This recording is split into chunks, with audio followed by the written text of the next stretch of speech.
Hello guys, welcome to MH Infotech. இந்த வீடியோவில் நீங்கள் என்ன பார்க்க போகிறீங்கன்னா, இப்போது நம்ம இந்தியாவில் வந்து தேர்தல் ரிசல்ட்டு அறிவித்த நிலையில் யார் பிரைம் மினிஸ்டர் ஆக போகிறாங்க அப்படின்ற ஒரு கன்ஃபியூஷன் எல்லாரும் மத்தியிலும் இருக்கும்போது, இப்போ இன்னைக்கு அதாவது தேர்தல் முடிவு வந்து நேற்று ஜூன் 4 அன்னைக்கு ரிசல்ட் வந்துட்டு அப்புறமா இன்னைக்கு ஜூன் 5 அன்னைக்கு கூட்டணி யார் யார் அமைக்க போகிறாங்க, யார் பிரைம் மினிஸ்டர் பதவியில் உட்கார போகிறாங்க அப்படின்ற ஆஸ்லேஷன் ஸ்டில் நவ் 8:30 வரைக்குமே இருக்குது. அஃபிஷியலாக ஒரு சில விஷயம்லாம் பார்த்தீங்கன்னா உள்ளே நடந்திருக்கு.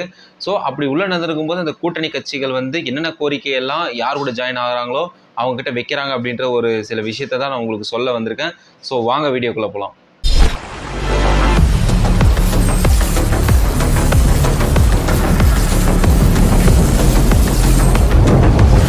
அதாவது கடந்த லோக்சபா தேர்தல் எம்பி தேர்தலில் பார்த்தீங்கன்னா 272 தொகுதி எடுத்துட்டோம் அப்படின்னா மெஜாரிட்டியில் நம்ம பிரைம் மினிஸ்டர் ஆயிடலாம் அப்படின்ற ஒரு கட்சியில் நரேந்திர மோடி அவர்கள் லாஸ்ட் டைம் இருந்தார். அதுக்கு முன்ன டைமும் பார்த்தீங்கன்னா அவர் தான் அந்த மாதிரி இருந்தார். 2014 பார்த்தீங்கன்னா 282 தொகுதியும் 2019 303 தொகுதியும் எடுத்து மெஜாரிட்டியில் வின் பண்ணிட்டு எந்த கூட்டணி சப்போர்ட்டும் இல்லாமல் அவர் தனிமையாக அதாவது சுயேட்சை ஆட்சி பண்ணார். எந்த ஒரு சப்போர்ட்டும் தேவையில்லை அப்படின்னு. பட் ஸ்டில் இப்போ 2024 என்ன ஆயிருக்கு அப்படின்னு பார்த்தீங்கன்னா ஒட்டு மொத்தமாக அப்படியே கவிழ்ந்துருக்கு. அதாவது பிஜேபி நின்ன இடம் பார்த்தீங்கன்னா 296 தொகுதியில் நின்றுருக்காங்க. அதில் வந்து 243 தான் வந்திருக்காங்க. இன்னும் அவங்களுக்கு பார்த்தீங்கன்னா 29 சீட்டு கிட்ட தேவைப்படுது. அந்த பட்சத்தில் கூட்டணி கட்சிகளுடைய ஆதரவு அவங்களுக்கு தேவைப்பட்டனால லைக் வந்து யாருன்னா சந்திரபாபு நாயுடு அண்ட் வந்து பார்த்தீங்கன்னா நிதிஷ்குமார் இவங்க ரெண்டு பேருடைய கூட்டணி எனக்கு வேணும் அப்படின்ற ஒரு பட்சத்தில் இருக்கிறது கம்பல்சரியாக மோடியோடைய இதாக இருக்குது. ஸோ அவங்களுடைய கூட்டணி மஸ்ட் தேவைப்படுது. இந்த பட்சத்தில் தான் நரேந்திர மோடி அவர்கள் வந்து ஒரு சிக்கலான சூழ்நிலையில மாட்டின்னு இருக்கிறாரு. பட் அந்த அளவுக்குலாம் ஒன்றும் பிரச்சனை இல்லைங்க. அதாவது வந்து சந்திரபாபு நாயுடும் நிதிஷ்குமாரும் இவங்க ரெண்டு பேரும் அலைன் ஆகிட்டு இவங்க கூட தான் சப்போர்ட்டாக இருக்காங்க. ஏன்னு பார்த்தீங்கன்னா அவங்க இண்டிவிஜுவலாக நின்ன தொகுதியில் எலெக்ஷனுக்கு முன்னாடி பார்த்தீங்கன்னா பிஜேபியோடைய அலைன்ஸில் தான் அவங்க அந்த இடத்துல நின்று வின் பண்ணி இருக்கிறதுக்கான ஒரு சான்சஸ் எல்லாம் நிறைய இருந்தது. ஸோ அவங்க வந்து செய்நன்றி மறவாமல் அவங்களுடைய டைப்பில் அலையன்ஸில் இருக்காங்க. பட் இந்த சுச்சுவேஷனில் ஒரு சில டாஸ்க் வந்து பிஜேபிக்கு கொடுக்குறாங்க இவங்க ரெண்டு பேரும். என்னென்னு பார்த்தீங்கன்னா அதாவது முக்கிய மந்திரி பதவியெல்லாம் எங்களுக்கு வேணும் அப்படின்றாங்க. யார்? சந்திரபாபு நாயுடு அண்டு நிதிஷ்குமார். இவங்க என்ன சொல்கிறாங்கன்னா எனக்கு வந்து 6 அமைச்சர்கள் வேணும். அதாவது வந்து அமைச்சர்களும் மத்திய அமைச்சர்களும் அப்புறம் இணை அமைச்சர்களும் எனக்கு வேணும் அப்படின்றாங்க. என்னென்னு பார்த்தீங்கன்னா அந்த அமைச்சர்கள் கூட சும்மா நார்மல் அமைச்சர்கள் இல்லைங்க.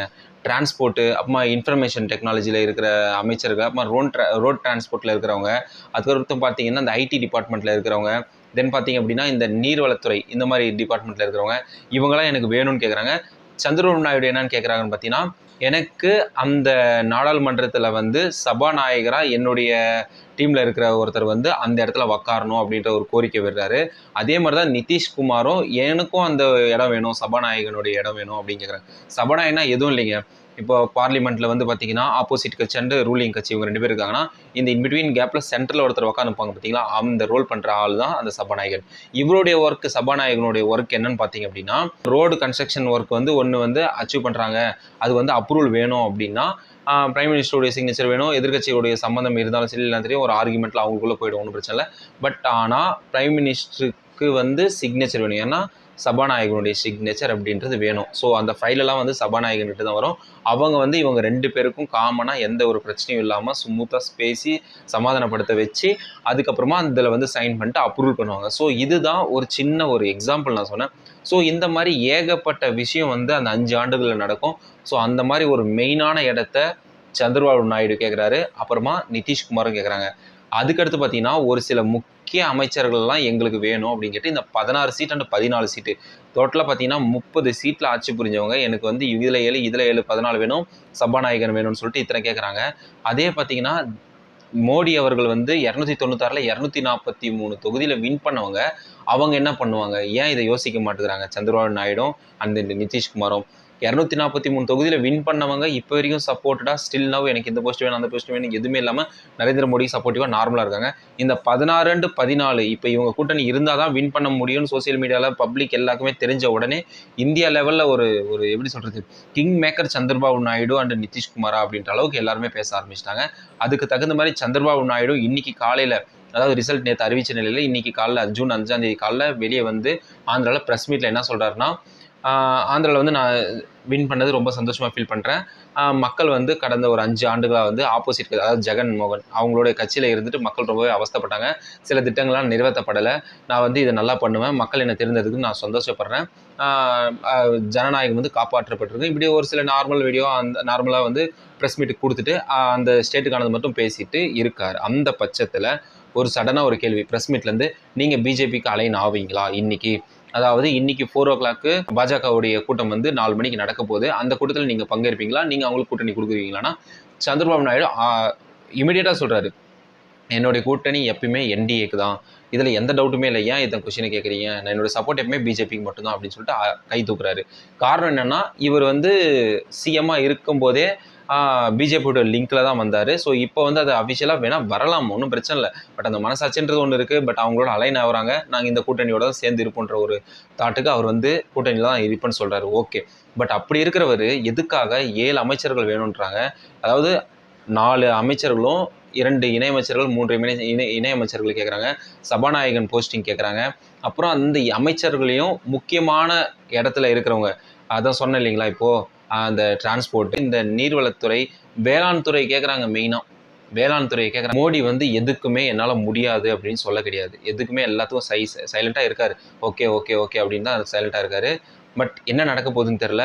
இந்த பக்கம் 14 பேரும் இந்த பக்கம் 16 பேரும் சைன் பண்ணிட்டாங்க. அதாவது எம்பி வந்து 243 தொகுதியில் வின் பண்ணிட்டு இருக்கிற அதாவது நரேந்திர மோடிக்கு வந்து பார்த்தீங்கன்னா நாங்கள் சப்போர்ட் பண்ணுறோன்னு சொல்லிட்டு அஃபிஷியலாக சைன் பண்ணிட்டாங்க. அது முடிச்சிட்ட அப்புறமா பார்த்தீங்கன்னா இப்போ வந்து சந்திரபாபு நாயுடு அண்ட் வந்து நிதிஷ்குமார் இவங்க 2 பேர் பிஜேபி, இவங்கெல்லாம் சேர்த்தா கூட 272 கிட்ட வருது, 270 கிட்ட வருது. ஒன்றும் பிரச்சனை இல்லை, 272 வந்துடுது.